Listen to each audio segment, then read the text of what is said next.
when they first present to the ER. And they would probably need IV Solumetrol a little more often. So arterial blood gases. Again, they talk about it in the article. It is the gold standard. It's something we should definitely be thinking about. There are certainly times, using clinical judgment and looking at a person and just knowing maybe what their goals for comfort and all that are, that it makes a difference, so we might not order it. But we really should have a low threshold for ordering ABGs. So I tend not to be afraid to order one if I really think that it's going to make a difference in how we treat the patient. And if they have any kind of altered mental status, they have confusion, they have sleepiness, like our very first guy, that's what he had. He had some confusion and some sleepiness. And so they did. They drew an ABG down in the ER and they found that his CO2 was high and his O2 was low, and that's when he got on BiPAP. So that was very good. And he had increased work of breathing as well. But so anybody with those things up there, those 4 things, really you need to be thinking, okay, we need to know what's really going on inside. Even if the pulse ox says 92%, that doesn't mean that their oxygen in the blood is okay. So, and this is the quote from the article. That's what it suggests doing, is checking. And so here's what I do. I focus usually on if the carbon dioxide is high.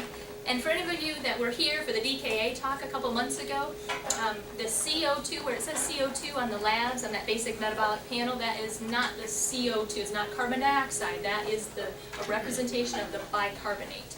So that's very different. So you can't just look at the labs and say, oh, their CO2 is high, or oh, their CO2 is low. You can't tell that without getting an ABG.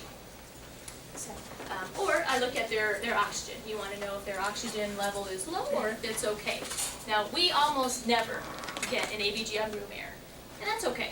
Because even though they say theoretically that's what you should do, and yeah, that would give us the best information, practically, when they're in the emergency room and they come in, they're working hard to breathe, and they're, sleepy and kind of out of it, and your pulse ox is low, well, you're not going to wait to get an ABG to see what it is before you put oxygen on them. And that's not a good way to treat people. So we put the oxygen on right away if we notice that there's some problem. And then, so you have to look at the ABG. At the very bottom, it always says the patient was on BiPAP, or 2 liters nasal cannula, or a venti mask, or whatever. So you got to look at that and take that into account. So I look at it and say, oh, the guy was on BiPAP, and his PaO2, or his oxygen in his blood, was still low.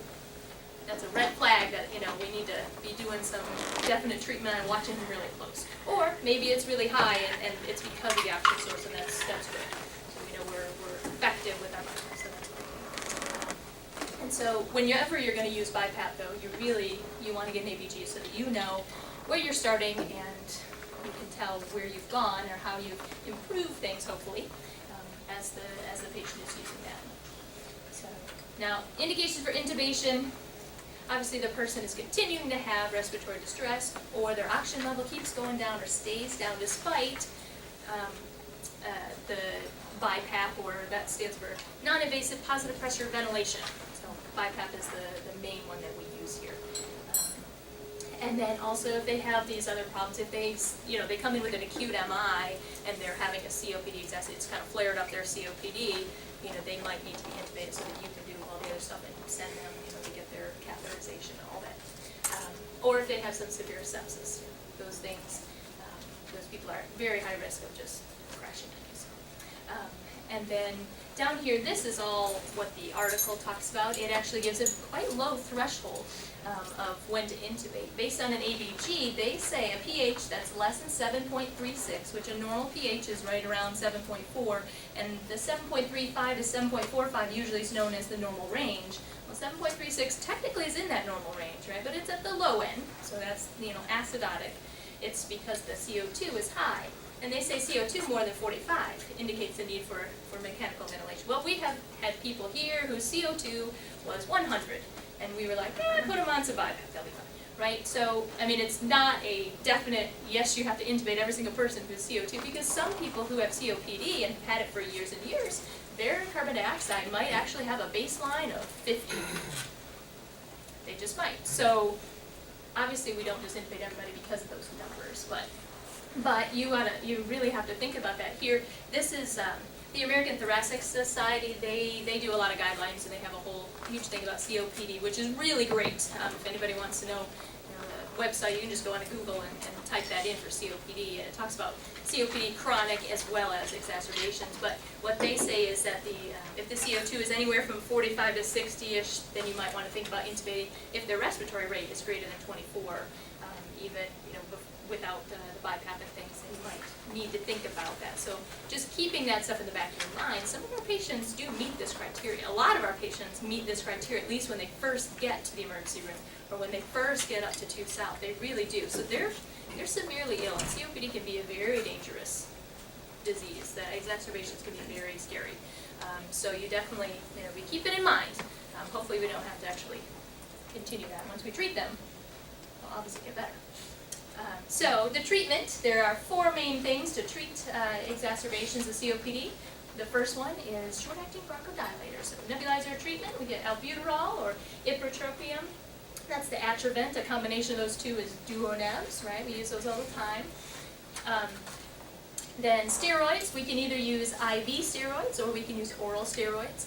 The article and the American Thoracic Society also, they both recommend if the patient can take pills, you should just give them pills and they'll be just fine. But I've never seen an ICU give oral steroids, so I'm very hesitant to just, if people are severe, especially they're on BiPAP, they're on oxygen, I'd rather at least for the first day or two, give IV and then switch them to oral later when they're more stable, doing better, and I'm not worried about them crashing. So. Do they say the same dose? Yeah, they say equivalent, yep. IV you to could, PF. That's what it said, you read it. But I'm just a little, That's interesting. that's not how I was trained, though, I guess.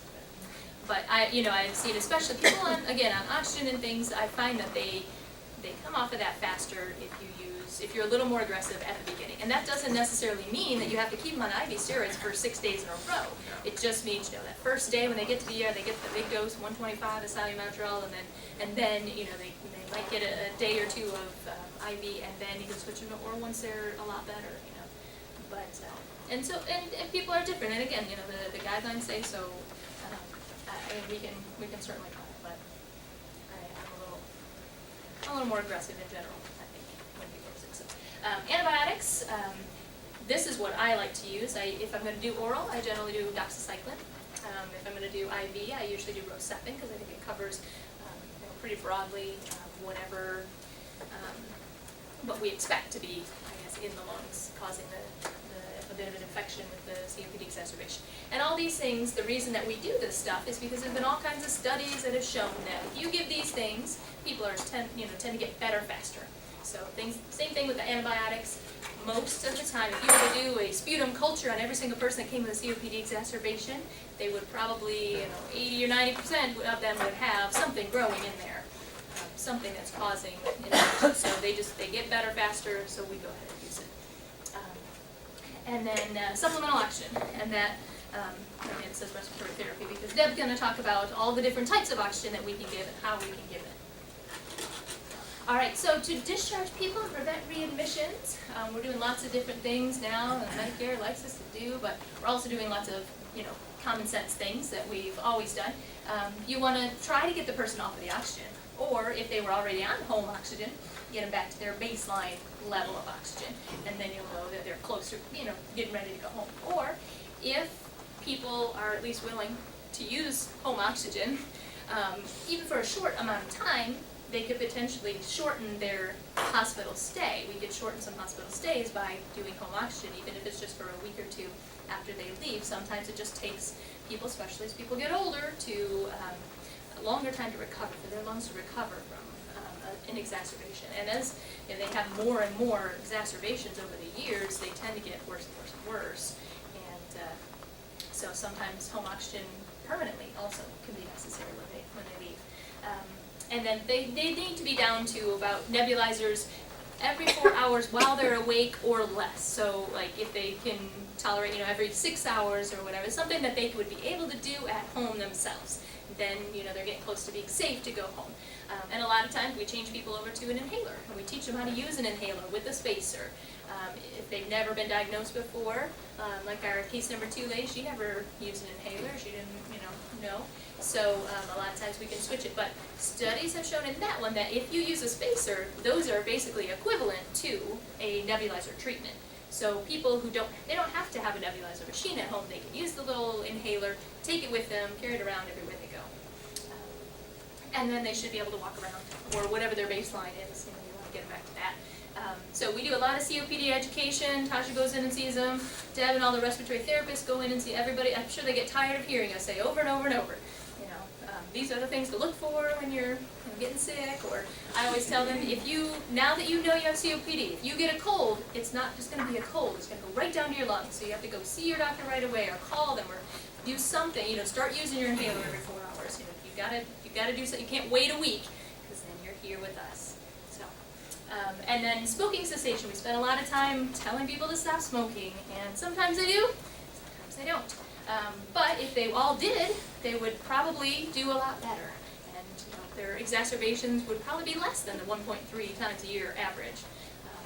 And giving vaccines, we give a lot of pneumavax, we give influenza, we talk about pulmonary rehab and people that qualify and need that kind of thing. So, and then this year, remember that's the Medicare thing, and they're supposed to have 24 to 48 hour follow-up with their PCP.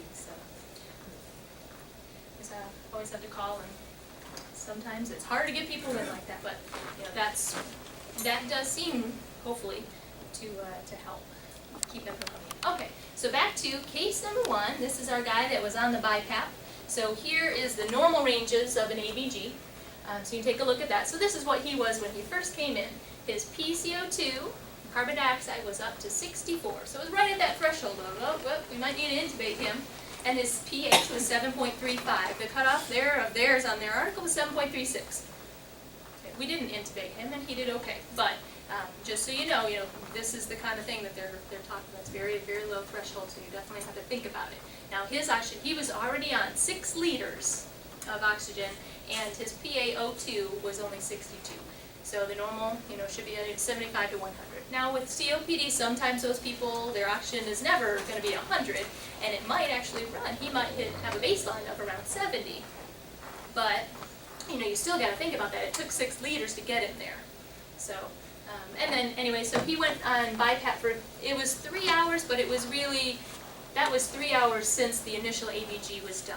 I don't think, they didn't get the results immediately, and then once he got on the BiPAP, it had been a little while. And then he was transitioned from the ER up to 2 South, so there were some things that he wasn't just sitting there, on the BiPAP, but concentrated on the BiPAP. So we gave him a little bit more time. But if he had not improved significantly by the time that we did this third ABG, he probably would have been transferred.